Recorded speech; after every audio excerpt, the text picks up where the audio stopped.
Hello दोस्तों, नमस्कार। कैसे हैं आप लोग? तो रेलवे स्पेशल सफलता बैच में आप सभी का बहुत बहुत स्वागत है। आज से इस बैच की शुरुआत हो रही है। सबसे पहले हम आपको बता दें कि इस बैच के अंदर जो है आपको क्या क्या चीज़ पढ़ाया जाएगा और किस तरीके से पढ़ाया जाएगा। इस बैच में आपको कंप्लीट मैथमेटिक्स, रीजनिंग और साथ ही साथ 1 साल का आपको टेस्ट पास भी मिलता है। यहाँ पे जो भी क्लासेज आपको चलेगा वो आपका TCS 2024 का जो पैटर्न रहा है, जिस तरीके के क्वेश्चंस पूछे जा रहे हैं, बिल्कुल उसको फॉलो किया जाएगा। आपका सिर्फ इतना काम होगा कि जितनी भी क्लासेज होंगी उसका आप अच्छे से प्रैक्टिस करते रहिएगा। PDF डाउनलोड कर लीजिएगा और उन PDF के माध्यम से जो है अपना रिवीजन अच्छे से करते रहिएगा। तो आइए बिना समय बर्बाद किए हुए पहले क्लास की हम लोग शुरुआत करते हैं। और आज हम लोग देखने वाले हैं नंबर सिस्टम यानी कि संख्या पद्धति। नंबर सिस्टम से आपका 2 से 3 सवाल हर बार एग्जामिनेशन में पूछा जाता है। तो आइए इसके कॉन्सेप्ट को हम लोग अच्छे तरीके से समझते हैं। देखिएगा, अगर हम सबसे पहले बात करें नंबर सिस्टम में, तो नेचुरल नंबर के बारे में समझते हैं कि नेचुरल नंबर यानी कि प्राकृतिक संख्याएं किसको बोलते हैं। भाई, गिनती की जो भी संख्याएं होती है ना, वही कहलाती है प्राकृतिक संख्या। और गिनती हम लोग शुरू कहाँ से करते हैं? गिनती शुरू हम लोग 1 से करते हैं। तो हम इस बात को ऐसे भी कह सकते हैं कि 1 से शुरू होने वाली जो संख्याएं हैं वही क्या कहलाती है? वही आपका प्राकृतिक संख्याएं कहलाती है, नेचुरल नंबर कहलाता है। यह शुरू कहाँ से होगा? 1 से, और खत्म कहाँ पे होगा? इनफाइनाइट पे यानी अनंत पे जाकर के। तो गिनती की जितनी भी संख्याएं होती हैं वही क्या कहलाती है? प्राकृतिक संख्याएं। अब यहाँ पे देखिए, अगला है होल नंबर्स यानी कि पूर्ण संख्याएं। तो प्राकृतिक संख्याओं का जो परिवार है, प्राकृतिक संख्याओं का परिवार क्या था? 1 2 3 अप टू कहाँ तक? इनफाइनाइट तक। इसी में अगर आप जीरो को भी शामिल कर दीजिएगा तो यही बन जाता है पूर्ण संख्या। पहले जो प्राकृतिक संख्याएं था वह पूर्ण नहीं था, जैसे ही जीरो आया यह पूरा हो गया, है ना। तो इसको हम लोग क्या बोलेंगे? इसको हम लोग पूर्ण संख्या बोलते हैं। तो प्राकृतिक संख्याओं के परिवार में जैसे ही जीरो को शामिल करेंगे यह पूर्ण संख्या बन जाएगा। इंपॉर्टेंट क्या है? प्राकृतिक संख्याएं जो होंगी वह 1 से आरंभ होंगी, जबकि पूर्ण संख्याएं जो होंगी वह आपका 0 से शुरू होगा। आगे देख लीजिए, इंटीजर नंबर यानी कि पूर्णांक संख्याएं किसको बोलते हैं? तो प्राकृतिक संख्याओं को ही जब हम लोग पॉजिटिव और नेगेटिव चिन्हों के साथ दर्शाते हैं, जिसमें जीरो भी शामिल होता है, तो यही आपका कहलाता है क्या? पूर्णांक संख्या यानी कि इंटीजर। जैसे देखिए, -3 हो गया, है ना, -2 हो गया, -1 हो गया, फिर हम 0 ले लिए, फिर प्लस का 1 हो गया, फिर प्लस का 2 हो गया, फिर प्लस का 3 हो गया। यह भी बढ़ते जाएगा कहाँ तक? इनफाइनाइट तक। और इसको भी हम लोग कहाँ तक बढ़ा सकते हैं? इनफाइनाइट तक। ठीक है, नेगेटिव भी आपका कहाँ तक? इनफाइनाइट तक। इसी को हम लोग क्या बोलते हैं? पूर्णांक संख्याएं बोलते हैं। तो आप प्राकृतिक संख्या समझ गए हैं। गिनती की जितनी भी संख्याएं हैं वो प्राकृतिक संख्याएं कहलाती है। 1 से शुरू होगा अनंत तक। जैसे ही प्राकृतिक संख्याओं के परिवार में जीरो को शामिल किया जाएगा यह पूर्ण संख्या बन जाएगा। आगे देखिए, पूर्णांक संख्या किसको बोलेंगे? प्राकृतिक संख्याओं को ही जब हम लोग प्लस और माइनस चिन्हों के साथ दर्शाते हैं तो इसी को हम लोग इंटीजर्स नंबर बोलते हैं या फिर पूर्णांक संख्याएं बोलते हैं। ठीक है, चलिए, यह तीनों क्लियर हो गया। आगे चलिए, इवन नंबर्स और ऑड नंबर्स यानी सम संख्याएं और विषम संख्याएं आप समझते हैं। जो भी नंबर 2 से कटेगा वह क्या कहलाता है? वह सम संख्या कहलाता है। जैसे पहला नंबर जो 2 से कटने वाला है वह 2 है, इसके बाद फिर 4 है, फिर 6 है, फिर 8 है। यह भी आपका कहाँ तक जाएगा? अनंत तक। तो जो भी नंबर 2 से कटता है उसको हम लोग क्या बोलते हैं? उसको हम लोग सम संख्याएं बोलते हैं। और जो नंबर 2 से नहीं कटता है उसी को हम लोग विषम संख्या यानी कि ऑड नंबर बोलते हैं। जैसे 1 है, 3 है ना, 5 है, 7 है, 9 है, अप टू कहाँ तक? इनफाइनाइट तक। इसी को हम लोग क्या बोलते हैं? आपका विषम संख्या बोलते हैं। 2 से कटने वाली संख्या को सम संख्या, 2 से नहीं कटने वाली संख्या को हम लोग विषम संख्या कहते हैं। ठीक है, अब आगे देखिए, अब इसमें एक टर्म यूज होता है क्रमागत सम संख्या। अगर हम आपसे कहें क्रमागत संख्या लिखने के लिए, ध्यान से इन शब्दों को समझिएगा। क्रमागत संख्या लिखने के लिए बोले तो जहां से भी आप शुरू करिए, मान लीजिए 16 से हम शुरू कर रहे हैं तो 16 के बाद लिखेंगे 17, फिर 18, फिर 19, यानी एक एक के अंतर पर लिखेंगे। कब? जब हमें क्रमागत संख्याएं लिखनी होंगी। लेकिन अगर क्रमागत सम संख्या लिखना होगा यानी लगातार आने वाली सम संख्या, तो शुरुआत जहां से भी करें, जैसे मान लीजिए 16 से शुरू कर रहे हैं और क्रमागत सम लिखना है तो अब 2 के अंतर पर लिखना पड़ेगा। तो 16 2 18, 18 2 20, 20 2 22, इस प्रकार से हम लोग क्या लिख सकते हैं? क्रमागत सम।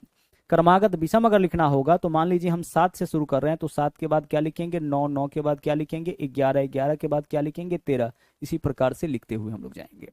तो क्रमागत संख्या जो होगा वह कितना कितना के अंतर पे होगा? एक एक के अंतर पे होगा। जैसे पहला x है तो अगला x+1, फिर अगला x+2, फिर अगला x+3, फिर अगला x+4। लेकिन क्रमागत सम संख्या जो होगा वह कितना कितना के डिफरेंस पे होगा, वह आपका दो दो के अंतर पे होगा। देखिए 16, 18, 20।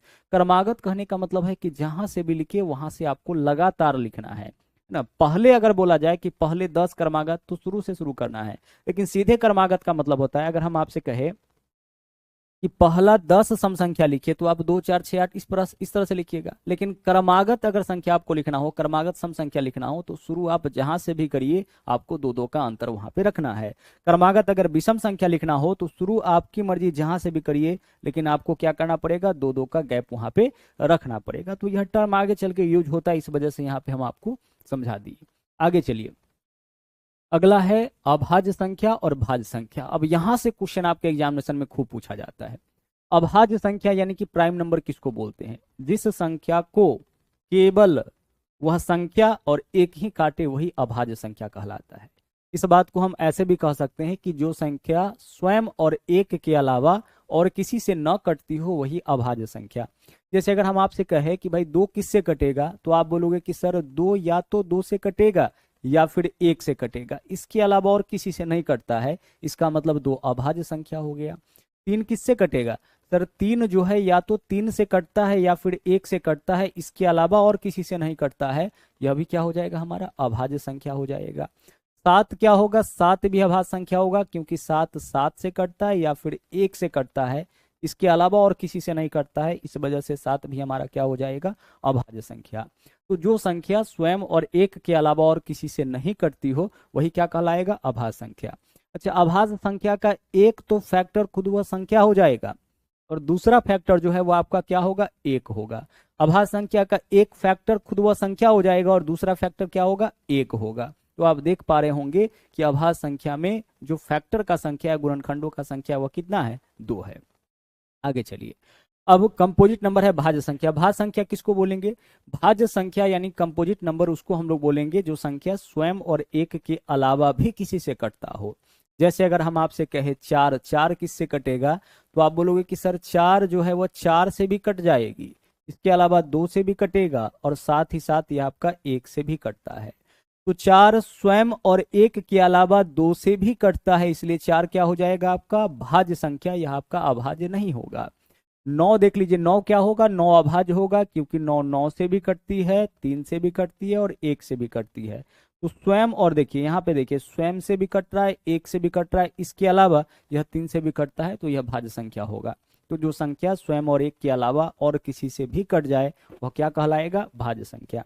अच्छा, जो भी भाज्य संख्या होगा उसका 2 से अधिक फैक्टर होगा। देख लीजिए, 2 से कम फैक्टर या 2 फैक्टर नहीं होगा, क्या होगा, 2 से अधिक फैक्टर होगा। जैसे देख लीजिए, 4 को काटने वाला संख्या 2 से ज्यादा है, 9 को काटने वाला संख्या 2 से ज्यादा है। आगे अगर आप 8 लेते हैं तो देखिए 8 किससे कटेगा, 8 आपका 8 से भी कटेगा, ठीक है, 4 से भी कटेगा, 2 से भी कटेगा और 1 से भी कटेगा। तो आप देख पा रहे हैं कि इसके फैक्टर का संख्या, काटने वाली संख्याओं का संख्या क्या है, आपका 2 से ज्यादा है। तो जितने भी भाज्य संख्या होंगे उसके फैक्टर का संख्या आपका 2 से ज्यादा होगा। अभाज्य संख्या का केवल और केवल 2 फैक्टर होगा। अब इसमें एक नंबर आता है 1, तो भाई 1 को कहाँ रखे, भाज्य में कि अभाज्य में? तो 1 न तो भाज्य है और न ही अभाज्य है। क्यों न तो भाज्य है, न ही अभाज्य है? भाज्य कब बोलते, जब इसका 2 से अधिक फैक्टर होता, और अभाज्य कब बोलते, जब इसका कम से कम 2 फैक्टर होता। तो इसका ना तो 2 फैक्टर है और ना ही 2 से ज्यादा फैक्टर है, इस वजह से इसको ना तो हम भाज्य संख्या बोलेंगे और ना ही अभाज्य संख्या। उम्मीद करते हैं कि अभाज्य संख्या को आप अच्छे से समझ गए होंगे। 37 क्या है, भाज्य की अभाज्य? तो 37 स्वयं और एक के अलावा और किसी से नहीं कटती है, तो 37 आपका हो जाएगा अभाज्य। आपसे हम अगर पूछे 39 क्या है, भाज्य की अभाज्य? आप बोलोगे सर 39 जो है भाज्य संख्या है, क्योंकि 39 आपका 39 से भी कटेगी, 1 से भी कटेगा, 3 से भी कटेगा, 13 से भी कटेगा। तो इसका 2 से अधिक फैक्टर हो गया, यानी यह आपका भाज्य संख्या। अब अगर हम आपसे कहे कि सबसे छोटा भाज्य संख्या बताइए, तो सबसे छोटा भाज्य संख्या 4 है, क्योंकि 1 न तो भाज्य नहीं अभाज्य, 2 अभाज्य, 3 अभाज्य, यानी सबसे छोटा भाज्य संख्या कौन हो गया, 4। और सबसे छोटा अभाज्य संख्या कौन है, सबसे छोटा अभाज्य संख्या 2 है। क्लियर? चलिए, तो भाज्य अभाज्य समझ गए हैं। अब यहाँ पे कुछ और बातें जो भाज्य और अभाज्य से जुड़ा हुआ है उसको जान लीजिए। जनरली आपसे क्या होता है कि 100 तक में पूछा जाता है कि 100 तक में कुल कितनी अभाज्य संख्याएं हैं, और 100 तक में जितनी भी अभाज्य संख्या है उसको याद रखना भी आपके लिए बहुत जरूरी है, क्योंकि एग्जाम में क्वेश्चन ऐसे पूछ दिया जाता है कि 40 और 70 के बीच के सभी अभाज्य संख्याओं का औसत बताइए, 40 और 50 के बीच के सभी अभाज्य संख्याओं का योग बताइए। यानी कुल मिलाकर के 1 से लेकर के 100 तक में जितनी भी अभाज्य संख्या है वो आपके जहन में होना चाहिए, वो आपके दिमाग में होना चाहिए, तभी उन क्वेश्चंस को आप सोल्व कर सकते हैं। तो आइए एक बार देख लेते हैं। अगर हम 1 से 10 तक की बात करें तो 2 3 5 7 इतना तो सबको याद रहता है कि भाई 2 3 5 7 ये हमारा अभाज्य संख्या है। अब देखिए आगे देख लीजिए, अगर हम 10 से 20 की बात करें तो 11 13 17 19 यह 4 अभाज्य संख्या हो गया, 11 13 17 19। क्लियर। आगे चलिए, अब दो दो मिलेगा। 20 से 30 के बीच में 23 और 29, 30 से 40 के बीच में 31 और 37, 40 से 50 के बीच में 3 मिलता है। देखिए 41 43 47, 40 से 50 के बीच में कितना अभाज्य संख्या हो गया 3, 41 43 47। आगे देख लीजिए 50 से 60 के बीच में 53 और 59, उसी तरह से 60 से 70 के बीच में 61 और 67, 70 से 80 के बीच में 71 73 79, और 80 से 90 के बीच में 83 89, और 90 से 100 के बीच में केवल एक है, वो है आपका 97। तो यहाँ पे जितनी भी आभाज्य संख्या आप देख रहे हैं टोटल 25 आभाज्य संख्या है। इसको आपको क्या करना पड़ेगा, हर एक आभाज्य संख्या को आपको दिमाग में रखना पड़ेगा। क्लियर। चलिए, तो आपसे कभी कभी यह पूछ देता है कि 100 तक में कुल कितनी अभाज्य संख्या है। तो देखिए यहाँ पे नोट में लिखा हुआ है 100 तक में कुल 25 अभाज्य संख्या है। इसको आप काउंट करके देख लीजिएगा, टोटल कितना हो जाएगा, टोटल आपका 25 हो जाएगा। तो 100 तक में 25 अभाज्य संख्या। आगे देख लीजिए, अब इसमें सवाल यह भी पूछा जाता है कि सबसे छोटी अभाज्य संख्या, तो 2 क्या है, 2 सबसे छोटी अभाज्य संख्या। 2 से छोटा तो कोई है नहीं नंबर, पूरे नंबर सिस्टम की बात करें तो 2 एकमात्र सम अभाज्य संख्या। देखिए 2 क्या है, 2 आपका सम भी है और अभाज्य भी है। अगर 2 को हटा दीजिएगा तो पूरे नंबर सिस्टम में जितनी भी अभाज्य संख्याएं होंगी सबके सब क्या होंगी, विषम होंगी। तो अगर आपसे पूछा जाए कि 100 तक में कुल कितनी अभाज्य संख्याएं हैं तो आंसर हमारा होगा 25। लेकिन इसी सवाल को ऐसे पूछ दिया जाए कि 100 तक में कुल कितनी विषम अभाज्य संख्याएं हैं, तो एकमात्र समअभाज्य संख्या उसको हटा लीजिए, तो 100 तक में कुल कितना विषम अभाज्य संख्या, आंसर हमारा होगा 24। 100 तक में कुल कितना अभाज्य संख्या, तो आंसर होगा हमारा 25। क्लियर। आगे चलिए, अब आगे जो है आपका, हाँ एक चीज और, ऐसी कितनी अभाज्य संख्याएं हैं जो सम है, तो इसका संख्या केवल एक है, और वह है कौन, वह है आपका 2। अगला देख लीजिए, 2 एकमात्र अभाज्य संख्याएं हैं जो कि सम है। 200 तक में कुल 46 अभाज्य संख्या। अगर हम बात करें 200 तक, यह सवाल भी पूछ दिया जाता है कि भाई 200 तक में कितनी अभाज्य संख्याएं, तो 200 तक में कुल 46 अभाज्य संख्याएं हैं, क्योंकि 1 से 100 तक में 25 अभाज्य संख्या, ठीक है, और फिर 100 से 200 के बीच में टोटल 21 अभाज्य संख्या। तो 25 प्लस 21 कितना हो जाएगा, 46, टोटल 46 अभाज्य संख्या है। और पिछला बार एग्जाम में आपका रेलवे के एग्जाम में ही सवाल यह पूछा गया कि 200 तक में कुल कितनी विषम अभाज्य संख्याएं हैं, कहां तक में, 200 तक में, और ऑप्शन में 46 भी था और 45 भी था, और बहुत सारे स्टूडेंट जो है अपना आंसर 46 मार के आ गए। क्या क्वेश्चन था, 100 तक में कुल कितनी विषम अभाज्य संख्याएं हैं, तो 100 तक में टोटल अभाज्य संख्या 46 है, लेकिन विषम अभाज्य संख्या बोला है तो 2 को हटा लीजिए ना, यानी अगर 2 को हटा लेते हैं यानी एक संख्या हटा लेते हैं तो अब बचा कितना, 45, यानी कि 200 तक में 45 विषम अभाज्य संख्या, टोटल अभाज्य संख्या 46, विषम अभाज्य संख्या 45। आगे चलिए, 50 तक में 15 अभाज्य संख्या है, ठीक है। अब सवाल है 50 तक में 15 हो गया, 100 तक में 25 हो गया, तो सवाल कभी कभी ऐसे पूछता है कि 50 और 100 के बीच में कितनी अभाज्य संख्या, तो भाई 50 तक में 15 है, तो बाकी जो बचा वह 50 और 100 के बीच ही होगा, यानी कितना हो जाएगा, 10। आगे, 2 अंकों की सबसे बड़ी अभाज्य संख्या कौन है। देखिए 2 अंकों की सबसे बड़ी अभाज्य संख्या, यह क्वेश्चन पूछा जाएगा, जो भी संभावित क्वेश्चन है सबको हम लोग यहीं पे क्लियर कर लेते हैं।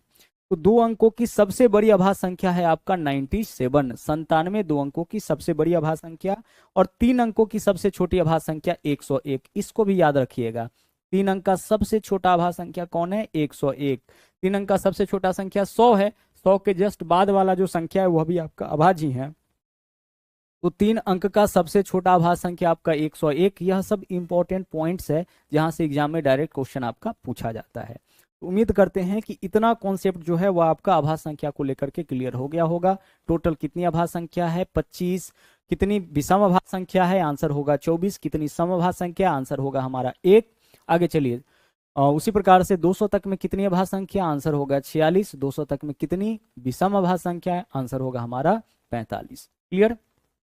आगे चलिए, अगला देख लीजिए। अगला है को प्राइम नंबर यानी कि सह आभास संख्या और ट्विन प्राइम नंबर्स यानी कि जुड़वाभास संख्या। सहआभास संख्या किसको बोलते हैं भाई? किसी दो नंबर को हम लोग सहआभास संख्या बोल सकते हैं। यह आपका पेयर का नाम है। किन्हीं दो संख्या को जिसका HCF एक हो या जो दोनों संख्या केवल एक से कटे। जैसे हम आपसे कहे कि भाई 14 और 21 यह दोनों कितना से कटेगा?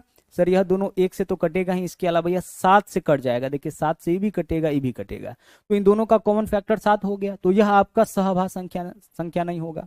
अगर हम आपसे कहे कि 7 और 19 इन दोनों को बताइए कि यह दोनों का दोनों कितना से कटेगा? सर यह दोनों का दोनों केवल एक से कटता है, मतलब यह सहआभास संख्या हो जाएगा। जो दोनों संख्या केवल एक से कटे वो कहलाएगा सहआभास संख्या। आगे चलिए, अगर हम आपसे कहे, यहाँ पे देखिए, अगर हम आपसे कहे कि 15 और 37 क्या सहआभास संख्या होगा? देखिए 15 और 37 दोनों का दोनों केवल एक से कटेगा, इसलिए यह सहआभास संख्या होगा। अब एक कंफ्यूजन यहाँ पे यह होता है ना, यहाँ लगा हुआ है नाम के साथ अभाज्य, तो हमें ऐसा लगता है कि सहअभाज्य होने के लिए संख्याओं का अभाज्य होना जरूरी है। और यहाँ पे देख लीजिए, यहाँ पे जो 15 है वह तो अभाज्य नहीं है, फिर भी यह दोनों मिलाकर के सहअभाज्य है। तो कोई दो संख्या, ध्यान से सुनिएगा, हम आपसे यह नहीं कह रहे कि कोई दो अभाज्य संख्या, कोई दो संख्या सहअभाज्य हो सकता है। शर्त केवल इतना है कि वह दोनों का दोनों एक से कटना चाहिए। तो आप बताइए यह दोनों का दोनों केवल कितना से कटेगा? एक से कटेगा, इसलिए यह सहअभाज्य है। हालांकि 15 आपका अभाज्य नहीं है, के बावजूद यह दोनों मिलाकर के सहअभाज्य बना रहा है। अगर हम आपसे कहे कि 29 और 35 क्या सहआभास संख्या है? बिल्कुल यह दोनों सहआभास संख्या है, क्योंकि दोनों का दोनों जो है वह आपका केवल एक से कटता है। अगर हम आपसे कहे 13 और 39 क्या सहआभास संख्या है? सर बिल्कुल नहीं है, क्योंकि यह दोनों का दोनों 3 से कट जाता है, 13 से भी कट जाता है। तो जो दोनों का दोनों केवल एक से कटेगा वही सहभाज्य होगा ना। 13 और 39 जो है वो आपका कितना से कट जा रहा है? 13 और 39 जो है वह 3 से भी कट रहा है और 13 से भी कट रहा है, तो यह हमारा जो होगा वो आपका सहभाज्य संख्या नहीं होगा। तो सहअभाज्य संख्या यानी कि को प्राइम नंबर को आप अच्छे से समझ गए होंगे।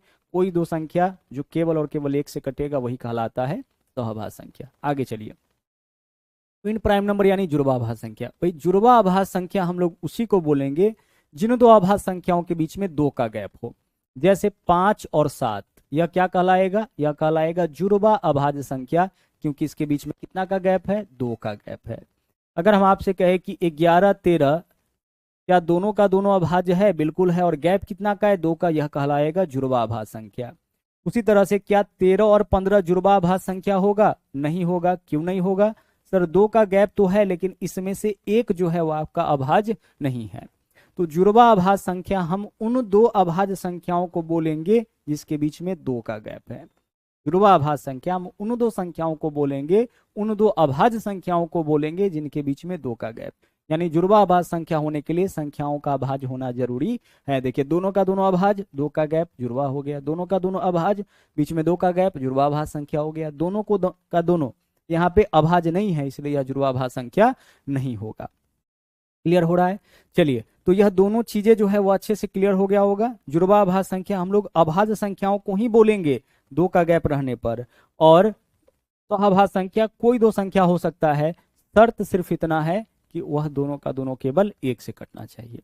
आइए यहाँ पे पहचानते हैं को प्राइम नंबर। को प्राइम नंबर कौन होगा? जो दोनों का दोनों केवल एक से कटे। तो 17 33 को प्राइम नंबर हो जाएगा, हो जाएगा, दोनों का दोनों एक से कट रहा है। 12 55 को प्राइम नंबर हो जाएगा, दोनों का दोनों एक से कट रहा है।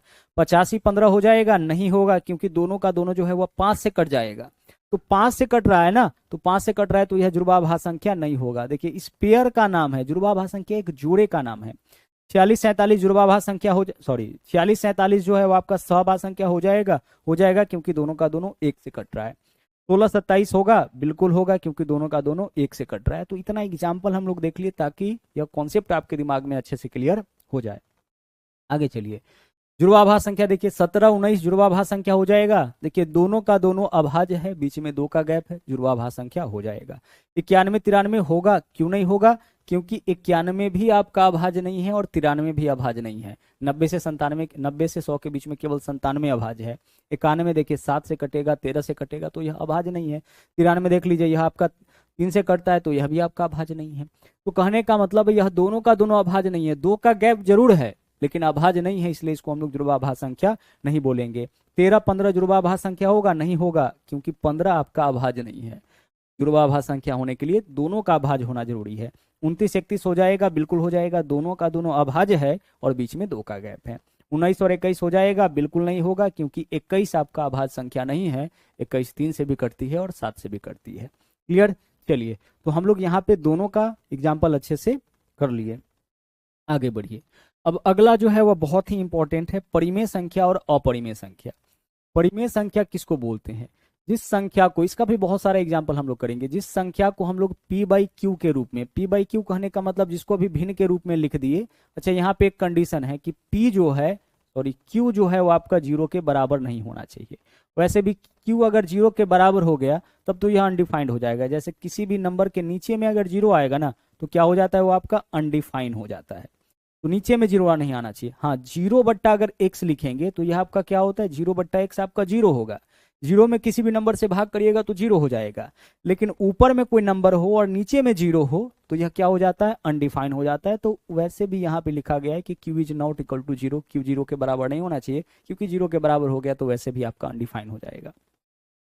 तो जिस नंबर को भी हम भिन्न के रूप में, भिन्न यानी p बाई क्यू के रूप में लिख दिए, बट्टा के फॉर्म में लिख दिए, वो हमारा परिमेय संख्या हो गया। जैसे अगर हम आपसे कहे कि भाई एक नंबर है 3, क्या इसको p बाई क्यू के रूप में लिख सकते हैं? बिल्कुल लिख सकते हैं। 3 के नीचे में कुछ नहीं है मतलब 1 है, किसी भी नंबर के नीचे में कुछ नहीं है मतलब 1 है, तो 3 बट्टा 1 इसको लिख सकते हैं। तो यह हमारा क्या हो जाएगा, यह परिमेय संख्या हो जाएगा।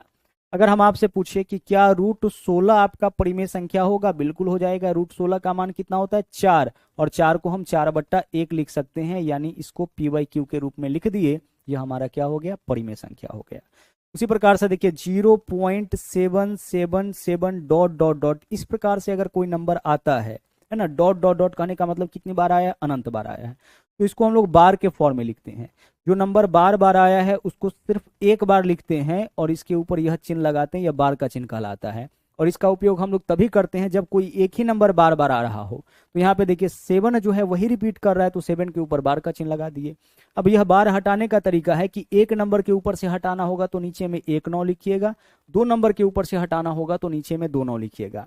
तो इसका मतलब क्या हुआ कि यहाँ जो नंबर लिखा गया था उसको भी हम लोग p बाई क्यू के रूप में बदल लिए। मतलब यह भी हमारा, अगर क्वेश्चन इस फॉर्म में रहे, एक ही नंबर रिपीट करता हुआ मिले अनंत बार, या फिर यहाँ पे देख लीजिए इस फॉर्म में मिले, इसको हम लोग भिन्न के रूप में लिख सकते हैं, p बाई क्यू के रूप में लिख सकते हैं। इसका मतलब यह क्या है, हमारा परिमेय संख्या है।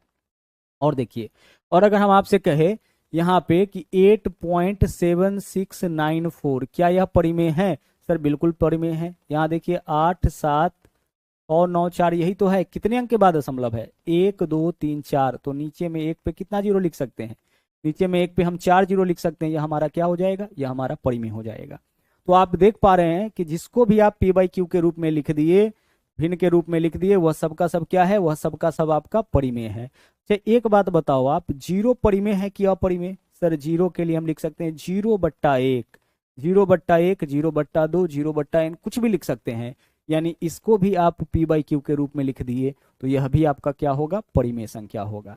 तो आप देख पा रहे हैं यहाँ पे कि जिस किसी नंबर को आप p बाई क्यू के रूप में लिख सकते हैं वह सबका सब क्या कहलाएगा, वह सबका सब परिमेय संख्या कहलाएगा। ठीक है, अब चलिए आगे। अच्छा, अगर हम आपसे पूछे कि भाई 22 बट्टा 7 परिमेय है कि अपरिमेय, आप बोलोगे सर 22 बट्टा 7, इसको तो आप p बाई क्यू के रूप में लिख दिए तो यह हमारा क्या है, यह हमारा परिमेय हो गया। अपरिमेय संख्या देखते हैं किसको बोलेंगे, जिस नंबर को हम लोग p बाई क्यू के रूप में नहीं लिख सकते, इस फॉर्म में जिसको नहीं लिख पाएंगे, वह क्या कहलाएगा, वह कहलाएगा अपरिमेय संख्या, यानी कि इरेशनल नंबर।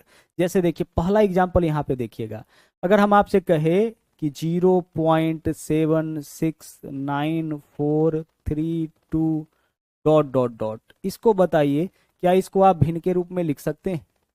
सर अगर डॉट डॉट डॉट डॉट नहीं होता तब तो इसको लिख देते, तब कैसे लिखते? देखिए पॉइंट के बाद 1 2 3 4 5 6 अंक है, तो नीचे में 1 पे 6 जीरो डालते, यह p बाई क्यू के रूप में आपका कन्वर्ट हो जाता है। 1 अंक के बाद दशमलव हटाने के लिए नीचे में 10, 2 अंक के बाद दशमलव हटाने के लिए नीचे में 100, 3 अंक के बाद दशमलव हटाने के लिए नीचे में 1000। तो उसी प्रकार से यहाँ देखिए 6 अंक के बाद दशमलव है तो दशमलव हटाने के लिए नीचे में 1 पे 6 जीरो लिखते। लेकिन ऐसा कब करते, जब यहाँ पे डॉट डॉट लगा हुआ नहीं रहता, और इस फॉर्म में यह क्या है, परिमेय है। लेकिन जैसे ही इसमें डॉट डॉट डॉट हम लगा दिए, मतलब यह नंबर आगे रिपीट कर रहा है, 2 के बाद भी कुछ और कहाँ तक आ रहा है, अनंत तक आ रहा है। तो इस नंबर को हम लोग पी बाई क्यू के रूप में नहीं लिख पा रहे, इसका मतलब यह हमारा क्या है, यह हमारा अपरिमेय है। क्या है, हमारा अपरिमेय है।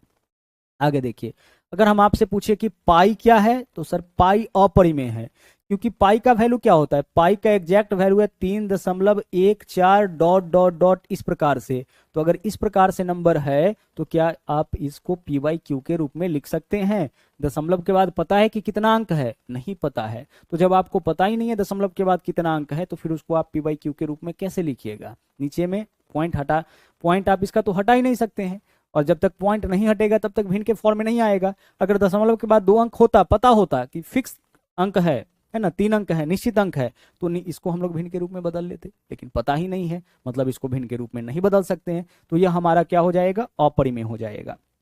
और आगे देखिए, अगर हम आपसे कहें कि भाई √7 परिमेय की अपरिमेय, तो जब आप √7 का मान निकालिएगा तो 2 दशमलव समथिंग इस प्रकार से आते जाएगा। ठीक है, तो 2 दशमलव समथिंग इस प्रकार से यहाँ पे देख लेते हैं। √3, तो √3 का मान क्या होता है, 1.732 डॉट डॉट डॉट इस प्रकार से होता है। क्या आप इसको भिन्न के रूप में बदल सकते हैं, नहीं बदल सकते हैं, तो यह क्या हो जाएगा, अपरिमेय। तो इसका मतलब क्या हो गया, यहां पे समझिएगा कि पाई अपरिमेय है। रूट के भीतर ऐसा नंबर आ जाए जिसका वर्गमूल न निकलता हो, जैसे √3, √7, √11, √13, √47, यह सब का सब क्या हो जाएगा, अपरिमेय हो जाएगा। पाई क्या होगा, अपरिमेय होगा। इसके अलावा जो आपका बच रहा है ना, जिसको भी आप भिन्न के रूप में व्यक्त कर सकते हैं, वह सब क्या है, वह सब का सब आपका परिमेय है। तो देख लीजिए, पाई आपका अपरिमेय। अच्छा देख लीजिए, अगर हम ऐसे लिखे 1 दशमलव, यहाँ पे लिख दे आपका कितना, 3 डॉट डॉट डॉट, यह परिमेय होगा कि अपरिमेय। तो देखिए, 1 दशमलव, दशमलव के बाद एक ही नंबर रिपीट किया है, तो इसके ऊपर बार लगा दिए। तो दशमलव के बाद अगर एक ही नंबर बार बार आए, तब तो वह बार का कॉन्सेप्ट हो गया। और अगर कोई नंबर बार के फॉर्म में है, तो उसको भिन्न के रूप में बदल देते हैं हम लोग। भिन्न के रूप में यह बदला जा सकता है। एक नंबर के ऊपर से बार हटाना होता है, नीचे में 1 9, 2 नंबर के ऊपर से तो नीचे में 2 9 लिखते हैं। तो यह आपका भिन्न के रूप में बदला जा सकता है। दशमलव के बाद अगर एक ही नंबर अनंत तक रिपीट करता हो, तो वह भिन्न के रूप में बदला जा सकता है। और जिसको भी भिन्न के रूप में बदला जा सकता है, वह क्या हो जाएगा, परिमेय। और जिसको नहीं बदला जा सकता है, वह क्या होगा, अपरिमेय। तो देख पा रहे हैं यहाँ पे जो नंबर है वो आपका अपरिमेय है। √47 अपरिमेय, √49, √49 का तो मान निकलेगा 7, वह परिमेय हो जाएगा। √64 परिमेय हो जाएगा। √65 अपरिमेय। ठीक है, चलिए आगे बढ़िए। आगे देखिए, अब यहाँ पे हम लोग देखते हैं कि इसमें से कौन परिमेय है और कौन अपरिमेय है। देखिएगा, हमें इन नंबर्स में से छांटना है कि कौन परिमेय है और कौन अपरिमेय। इसको बताइए ना, यह नंबर जो है, जो परिमेय होगा उसको सही का टिक कर देंगे, जो अपरिमेय होगा उसको हम क्रॉस कर देंगे। क्या यह नंबर परिमेय है, बिल्कुल परिमेय है, क्योंकि इसके लिए हम क्या लिख सकते हैं, 23/99। 2 नंबर के ऊपर बार है, हटाएंगे 23/99, यह हमारा परिमेय हो जाएगा। यह परिमेय होगा, नहीं यह परिमेय नहीं होगा। क्यों नहीं होगा, क्योंकि देखिए √3 + √11 का होल स्क्वायर है। तो जब आप इसका होल स्क्वायर तोड़िएगा, तो सबसे पहले a², तो √3 का स्क्वायर 3 होगा। किसी भी रूट वाले संख्या का स्क्वायर करते हैं तो रूट हट जाता है। तो √3 + √11 है, तो यह a है, यह b है। a² तो √3 का स्क्वायर 3, b² √11 का स्क्वायर 11 + 2ab, तो 2 गुना √3 गुना √11, यानी कि √33 हो जाएगा। तो यहां तक तो परिमेय था, लेकिन इसके वजह से क्या हो गया, अपरिमेय हो गया। तो यह हमारा क्या है, यह परिमेय नहीं है। यह आपका क्या है, परिमेय नहीं है, मतलब अपरिमेय हो जाएगा। आगे देखिए, √2 और √3 का गुणनफल क्या है, सवाल आपका, इसका गुणनफल क्या होगा। तो जब आप इन दोनों को आपस में गुना करिएगा तो क्या होगा आपका, यह आपका अपरिमेय हो जाएगा, क्योंकि जब इस दोनों को गुना करिएगा तो गुणनफल आएगा √6, और √6 आपका एक अपरिमेय संख्या है। 3 + 2 √5, यह भी क्या है, आपका अपरिमेय है। ठीक है, यह क्या है, आपका अपरिमेय है। 1728 का घनमूल निकल जाएगा कितना, 12। भाई क्यूबिक रूट ऑफ, है ना, करनी में 3 है, मतलब 1728 को क्या करना है, इसका घनमूल निकालना है। तो 1728 का घनमूल 12 निकल जाता है, मतलब यह क्या है, हमारा परिमेय है। अच्छा, इस नंबर को देखिए तो यह परिमेय है सर, बिल्कुल यह परिमेय है, क्योंकि दशमलव के बाद देखिए 2 4 6 8 9 अंक है। तो नीचे में 1 पर 9 जीरो डालेंगे, इसको पी बाई क्यू के रूप में बदल सकते हैं, मतलब यह परिमेय है। जो परिमेय है वहां पे हम सही का टिक लगाए हैं, जो अपरिमेय है वहां पे गलत का टिक। क्या पाई परिमेय है? नहीं है, यह आपका क्या है? अपरिमेय है। यह वाला नंबर परिमेय है, बिल्कुल परिमेय है, क्योंकि दशमलव के बाद निश्चित अंक है, इसी में डॉट डॉट लगा देंगे तो क्या होगा? अपरिमेय हो जाएगा। इसमें से पहचानिए, देखिए यह परिमेय है, देखिए 16,925 का वर्गमूल 5 यह आपका परिमेय हो जाएगा। 12.96 जब वर्गमूल करिएगा तो इसका वर्गमूल निकल जाएगा, 2 अंक के बाद दशमलव है तो 1 अंक के बाद दशमलव, परिमेय हो जाएगा। 125 का वर्गमूल नहीं निकलेगा, 5√5 हो जाएगा तो यह आपका परिमेय नहीं है। 900 का वर्गमूल 30 हो जाएगा आपका, यह आपका परिमेय है। इसका वर्गमूल निकल गया परिमेय, जिसका वर्गमूल नहीं निकलेगा वह अपरिमेय। जब आप इसको सोल्व करिएगा, देखिए इस वैल्यू को जब आप सोल्व करिएगा तो यह आपका परिमेय होगा कि अपरिमेय, तो आइए सोल्व करके देखते हैं। देखिए √125 का मतलब क्या होता है? √125 का मतलब होगा 5√5, क्या होगा आपका? 5√5 और यहाँ 3√5, तो 5√5 में 3√5 जोड़ेंगे तो 8√5 ऊपर हो गया। नीचे देख लेते हैं क्या वैल्यू है। 80 के लिए 16×5 तो 4√5 और 6 10√5, नीचे में 10√5 आ गया। अब √5 से √5 कट गया, जो वैल्यू बचा हुआ आपका क्या है? भिन्न के रूप में है, मतलब यह हमारा परिमेय है। इसको सोल्व करने के बाद पता चला। 125 के लिए क्या लिखेंगे? 5√5, तो इसमें हो गया 5√5 और इधर 3 यानी 8√5 ऊपर, और 16×85 16 का वर्गमूल 4 तो 4√16×85, हाँ तो 4√5 ऊपर यहाँ पे, और 6 4 10√5 हो गया, ऊपर भी √5 नीचे भी √5 कैंसिल हो गया। जो बचा हुआ पी वाई क्यू के रूप में है, मतलब यह परिमेय है। 64 का वर्गमूल निकल जाएगा, यह परिमेय है। 8 का क्यूबिक रूट 2 होता है, यह भी आपका परिमेय हो जाएगा। 8 का वर्गमूल आपका नहीं निकलेगा, रूट का मतलब 8 का वर्गमूल निकालिए, नहीं निकलेगा, अपरिमेय। 64 है, 64 4 गुने क्यूबिक रूट है, यानी 64 का घनमूल कितना होता है? 4, तो यह आपका परिमेय हो गया। तो इस प्रकार से क्वेश्चंस आपके सामने आएगा कि निम्नलिखित में से कौन सा परिमेय है बताइए, या कौन सा अपरिमेय है बताइए। आपको सिर्फ इतना देखना है कि जिसको भी हम पी वाई क्यू के रूप में लिख सकते हैं वो आपका परिमेय हो जाएगा, और जिसको भी पी वाई क्यू के रूप में नहीं लिख सकते हैं वो आपका अपरिमेय होगा। पी वाई क्यू के रूप में किसको लिख सकते हैं? अगर कोई नंबर है उसको लिखेंगे, रूट के भीतर ऐसा नंबर आ जाए जिसका वर्गमूल निकलता है उसको हम लोग पी वाई क्यू के रूप में लिख सकते हैं। 0 आपका परिमेय संख्या, 22/7 परिमेय है। अपरिमेय कौन होगा? पाई आपका अपरिमेय है, क्योंकि पाई का एग्जैक्ट वैल्यू अनुमानित 22/7 है, एग्जैक्ट 3.14 डॉट डॉट। अब उसको तो आप भिन्न के रूप में नहीं बदल सकते हैं। तो दशमलव के बाद अगर कोई नंबर रिपीट करता हुआ लगातार आ जाए तो वह हमारा क्या होता है? वो हमारा अपरिमेय हो जाता है। आगे चलिए, अब आगे हम लोग यहाँ पे कॉन्सेप्ट समझते हैं वास्तविक संख्या और अवास्तविक संख्या का।